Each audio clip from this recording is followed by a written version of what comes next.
How to register the printhead ID for JV and CJV series printers. These tips are helpful when replacing your printhead, like our CJV 300-5540 head assembly without memory board.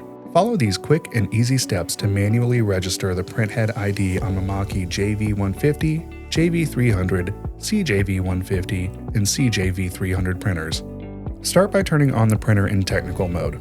Hold F1 and F3, power on the printer, and release when you hear a beep and see the firmware version. When the printer finishes startup, press F1, navigate to adjust, select Head ID, and press Enter. Choose the correct head for dual head printers like the JV 300 or CJV 300. Head 1 for the left and Head 2 for the right.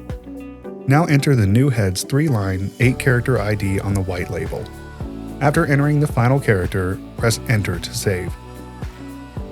Finish by pressing End until local appears. Your new printhead is now registered and ready to use. Like and subscribe for more helpful printer tips.